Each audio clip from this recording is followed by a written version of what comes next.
मैंने हजारों लोग देखे हैं जो सिर्फ इसलिए स्वस्थ हो गए क्योंकि वे हर समय ठूंसते नहीं रहते।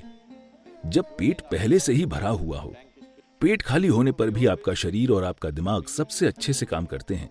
तो हम हमेशा से ये पक्का करते हैं कि हम इस तरह से खाएं, हम कितना खाएं कि खाना खाने के 2 से ढाई घंटे के बाद हमेशा हमारा पेट खाली हो जाए। तो हम हमेशा खाली पेट सोने जाते हैं। लोगों को लगता है नींद नहीं आएगी, वे सो सकते हैं। सभी 2 बार खाते हैं। मैं आमतौर पर 1 बार ही खाता हूँ, शाम 4:30-5 बजे, क्योंकि मुझे प्लेट के सामने बैठकर ये सोचना पसंद नहीं कि कितना खाऊं। मैं भरपूर खाना पसंद करता हूँ। तो शाम को 4:30-5 बजे अगर मैं भोजन करता हूँ तो फिर मैं अगले दिन ही खाता हूँ। क्या ये काफी है? क्या मैं ठीक लग रहा हूँ? हेलो। क्योंकि शरीर में जो भी सुधार और शुद्धिकरण होना है उसके लिए पेट खाली होना चाहिए। ये बहुत बहुत महत्वपूर्ण है, वरना कोशिकाओं के स्तर पर शुद्धिकरण नहीं होगा। आपके अंदर चीजें जमा होती जाएंगी, फिर आपको हर तरह की समस्याएं होंगी। अपने भोजन को चुनना और खाना, ये दोनों चीजें सचेतन होकर कीजिए। आप क्या खाते हैं उतना ही महत्वपूर्ण है कि आप कैसे खाते हैं। जब मैं कहता हूं कि आप कैसे खाते हैं तो ये सभी जीवित चीजें हैं। उनमें से हर एक का अपना जीवन था, चाहे वो सब्जी हो, जानवर हो या पौधा हो। हर किसी का अपना जीवन था। अब आप उसे एक तरीके से भोजन बना दे रहे हैं, तो आपको उसे चरम कृतज्ञता के साथ खाना चाहिए। अगर आप अपने भोजन के प्रति एक खास कृतज्ञता और आदर की भावना रखकर खाएंगे। जब मैं आदर कहता हूं तो यह आपको अजीब लग सकता है। आपको समझना चाहिए कि आपकी थाली में भोजन बस कोई पदार्थ नहीं है, ये कोई सामान नहीं है, ये जीवन है। ये आपके लिए जीवन निर्माण का पदार्थ है, तो आपको इससे वैसा बर्ताव करना चाहिए। अभी जब ये थाली में है या बाहर कहीं है तो इसकी कोई कीमत नहीं है, लेकिन जिस पल आप इसे खाते हैं तभी आपका खून और मांस बन जाता है। अब अचानक ये बेशकीमती हो जाता है। हम ऐसे क्यों नहीं जीते हैं? ये बहुत महत्वपूर्ण है कि जब ये आपकी थाली में आए तो आप इसे अपने एक हिस्से की तरह देखें। बहुत आदर के साथ आपको इसे खाना चाहिए। अगर आप बस अपने खाने का तरीका बदल दें तो भोजन आपके अंदर बहुत अलग तरह से बर्ताव करेगा। चेतना का यही मतलब है।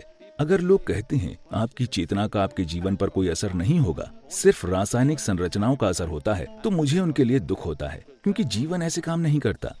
मानव चेतना का हमारे संपर्क में आने वाली हर चीज पर गहरा असर होता है, खासकर भोजन पर। हम एक दूसरे जीवन को अपना हिस्सा बना रहे हैं। जब हम ऐसा काम करते हैं तो ये बहुत महत्वपूर्ण है कि हम उसके साथ बहुत कृतज्ञता और आदर का बर्ताव करें। भोजन की बात करें, भोजन को शरीर के लिए उपयुक्त होना चाहिए।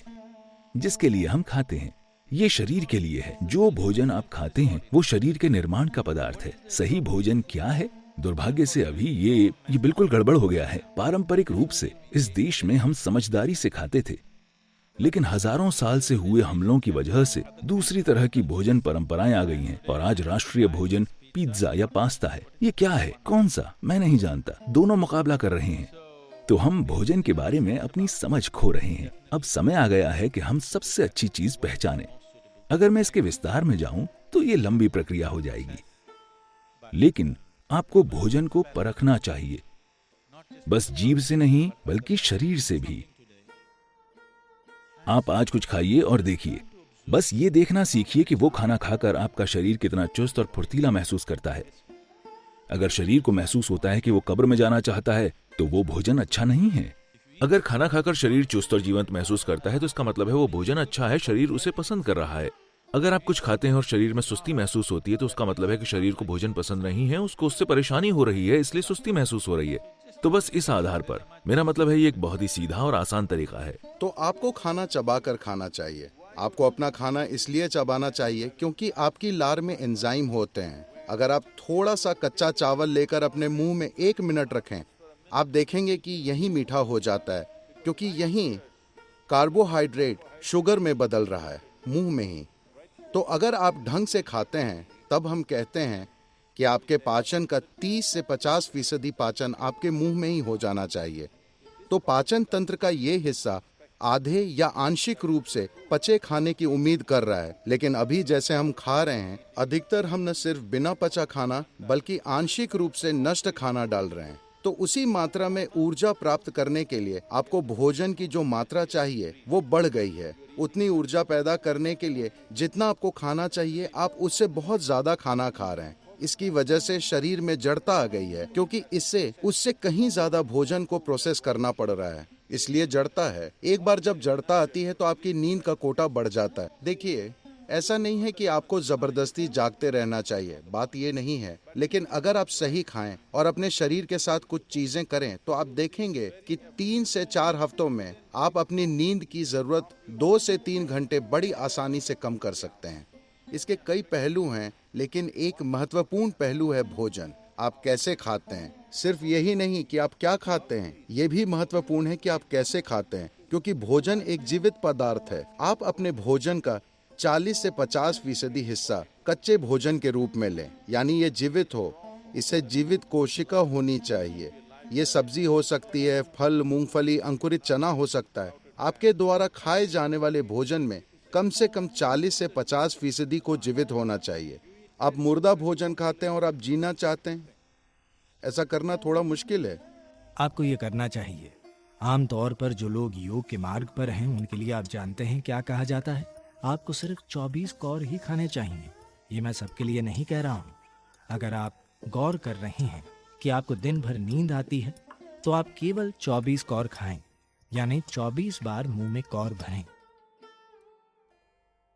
24 क्यों? मैं अभी उस संख्या की बात नहीं करूंगा, पर उसके पीछे एक विज्ञान है। आप 24 कौर ही खाइए। अगर आप ध्यान करना चाहते हैं तो ये महत्वपूर्ण है। 15 मिनट शून्य ध्यान नहीं।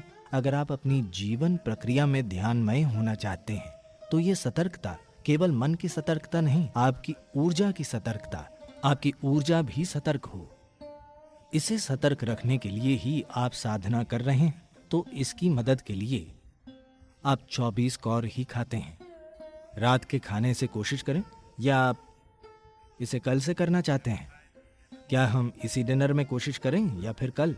अब अगर आप 24 कौर खाएं, सामान्य साइज की कौर, तो आप देखेंगे कि आप सुबह 3:30 पर उठ जाएंगे।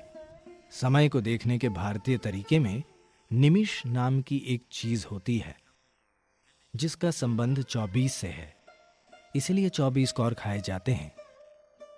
आप 24 कौर खाइए, पर उतने ही समय में जितने में कोई पूरा खाना खाता है, तो हर कौर को 24 बार चबाइए।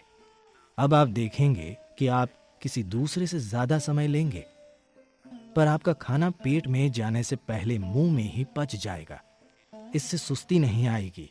अगर आप अपना भोजन पर्याप्त चबाते हैं तो आप देखेंगे कि ये खाने से आलस नहीं पैदा होगा।